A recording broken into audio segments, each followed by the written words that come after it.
Mr. Deputy Chairman, after hearing this discussion, which has been threadbare, there is very little new to be said on the subject, and I will just say a few words by way of expression of the public views on this important measure. As we have seen since morning, there is no section of the House which has welcomed this measure. This is apprehended to be unnecessary because we have seen there are two main things as far as this amending bill is concerned. One is in regard to the summary eviction of the occupants, and the other is unauthorized occupation. I would like to say that it may be that administratively the government is faced with some difficulty, but as it has been stressed in this House, this question is more of a human nature than of any other administrative difficulty. Who are the people who are affected by this measure?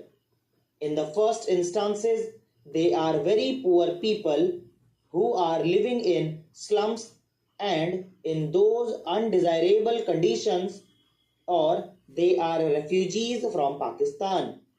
We have seen that even rich people who came to India as refugees have had to take shelter in any corner or in the verandas or on the pavements wherever they could find a little accommodation, and they have lived for years under conditions which were most unhealthy and undesirable. In due course of time, these people have been able to put some roof over their heads. As it is, it seems that the provisions which are sought to be provided in this amending bill are very innocuous. But in view of the fact that it will affect mainly the poor people and refugees, naturally it becomes a human problem, and the legislators have to be very careful before they give their assent, because they have to deal with the public directly, and therefore whatever comes before the House they have to see from the public point of view. I would submit that ordinarily there would be no difficulty in giving assent to this bill.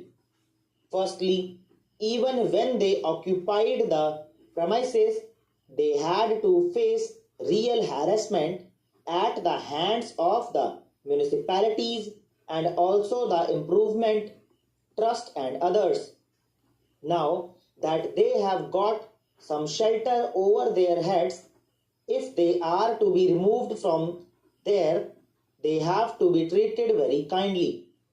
I dare say, just now, the Honorable Health Minister, in a very sympathetic way, explained the real position, and I am sure the conditions would be as she has promised them to be. But even then, we will have to take the extreme cases and see that these unfortunate people who were at one time middle class people or even rich people and are today refugees do not have to run from pillar to post for even a little space and a little shelter over their heads. If due to some mistake of the authorities or red tapeism or due to ordinary administrative difficulties, the lower authorities take a strong view of it, then their conditions would become really harassing and very inconvenient. I would therefore submit that this summary eviction is a great sting in dealing with such kind of people who are very poor and especially who are refugees. As far as the land is concerned or the premises are concerned, government already possesses the authority and power. Now, they want to extend this authority even to the houses, and therefore this summary eviction is rather an objectionable thing. I do not know what difficulty the government feels in not going to the law court whenever any person becomes unreasonable and he has to be removed and he does not want to go. More than one honorable member has on the floor of the house stressed this point, and I will submit that the sting will be taken out of this whole bill if the summary eviction provision is removed. In case of necessity, the government, like any other private individual, can go to the law court. Secondly, in regard to unauthorized occupation also, this provision has been made in clause 4c. This new clause becomes a little difficult to be understood in the sense that a man is unauthorized although a previous authority had authorized him to occupy that premises or that house. Now, the government seeks to get the power to even declare that man who at one time had been authorized to be now unauthorized. This is also a very inconvenient provision as far as the poor people are concerned. Well, I know that once government bring a measure before this house, government rarely want to retrace their steps. The government is determined to have this bill passed. If the house had been left free, probably it would reject it and this amending bill will never be passed, but by the employment of whip, they would be able to pass it.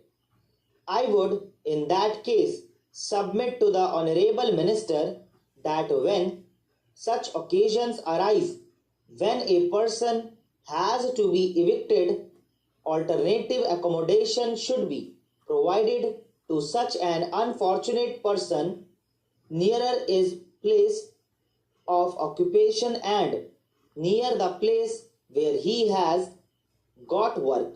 Of course, the Honorable Health Minister, as a lady and also as a humanitarian, and because of the portfolio she holds, is very kind-hearted, and she has given us a very special assurance that these people will be given every facility and it will be treated as a human problem even after passing the bill.